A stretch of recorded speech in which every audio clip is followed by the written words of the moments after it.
Mexico City. That 9 car got against the 19 early and just walked with them, almost pushing the 19 through the restart zone.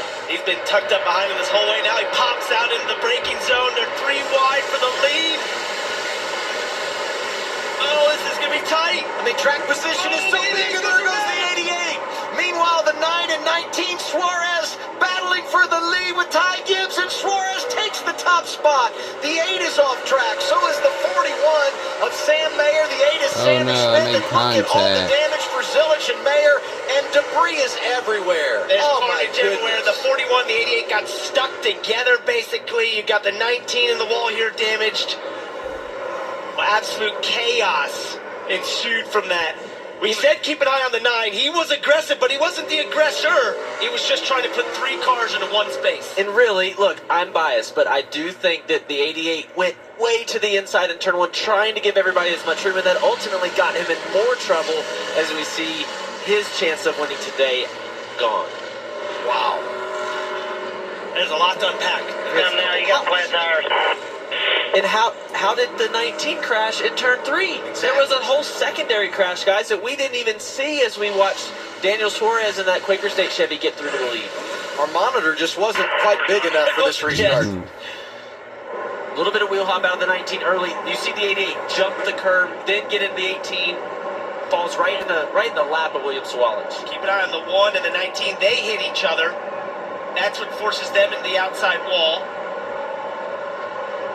And then the field runs in the back of this. That's Parker Retzloff in the back of the 19. Destroys the front of that 4 car.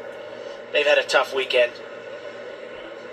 Oh, and I think you're so right, Ross.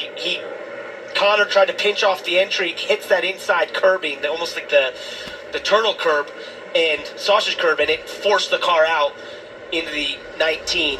And then chaos ensued. After the 19 hit, the 88 hits the 19, then he gets into the 9. A lot of contact between the 19 and maybe he had a left front down. I don't want to assume that pushed him straight into the 1 car in turn 3. That's a good point. For all this contact, definitely could have damage on the 19 there.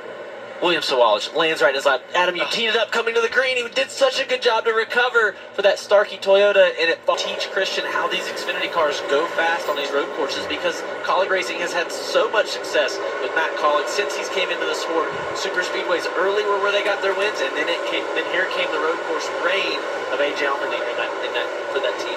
They definitely have, and Christian Eckes works incredibly hard. The team tells me they've had him at the shop so often, sometimes they have to tell him to leave, basically, and how much time he spends on the sim. He wants this. They've had such a tough start, but his only top 5 this year came at Circuit of the Americas, the road course, so here he is once again in the top 5. Let's get a report on Brandon Jones. Dylan. And we'll give you the Toyota driver update on the 20 car as he peels out of line here. Talked with crew chief Sam McCauley earlier this morning. He said a top 10 and good stage points is a really, really good day for us. They're on pace to do that right now. He scored the 2nd most stage points of anybody and running inside the top 10 in 9th right now. Sam gave a lot of credit to Brandon, said he's as good as he's ever been on road courses. He's worked really hard in the sim, and he admits he still has some room to grow. Brandon admits that, but this is as good of a run as we've seen from him on the road course, doing a nice job running 9th right now. Brandon snapping that long winless streak a couple of months ago at Darlington. Joe Gibbs Racing in 2025 after spending some time at Junior Motorsports. Nick Sanchez got around Harrison Burton there. He fought in the 4th. He's watched these two battle for 2nd, Christian Eckes and Taylor Gray. I think Taylor might have a little faster race car. He's been up front a little more often than Christian Eckes in this race. Clear. You know, if you're Taylor Gray, you just want to get to the finish line. How many times have we seen this car top 10 in position for a great run, and something goes wrong late? You hope it doesn't happen here. Guys, looking at Daniel Suarez leading, the fans are still going crazy down the front stretch. Every time he comes by, they all stand up, Mexican flags in the air, fist pumping him. It's an amazing sight to see with that 9 car out front. Had the points in there in the bumper. You can see how just how tight it is at the cut line. So many drivers inside the top 10 would have a major impact on their future. When you talk about points with where they finish here today, this battle continues great for the runner-up spot. It's happening over 2 seconds behind race leader Daniel Suarez. About 12 laps to go. As fans you're mentioning would love to see this race just continue on green. This gap that Daniel Suarez is building here with 2nd and 3rd. He loves to see this side-by-side into turn 4. Taylor Gray with a late lunge to the driver's right to get that position on Christian Eckes. Christian does not put up much of a fight. But if you're Christian, as much as you want to maintain that spot, you also don't want to throw away what's the best day you've had in quite some time, right? 100%. For this team, they just need solid days, solid finishes, something to turn it around.